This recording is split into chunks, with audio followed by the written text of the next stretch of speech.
ta mà tết ấy không là mà tết chia bạc đây chưa là phần này đây là cái nhóm việc ông láng là láng qua không trái cái môn nhà hộp còn nặng không cuốn rồi đòn bây giờ cái chân việc ông lắm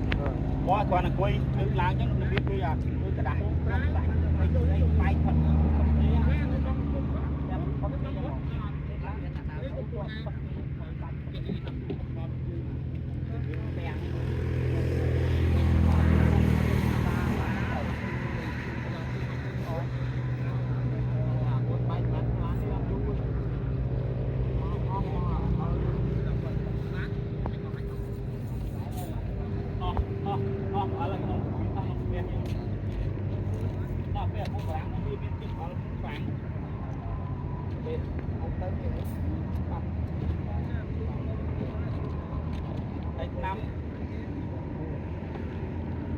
nhóm bé là mà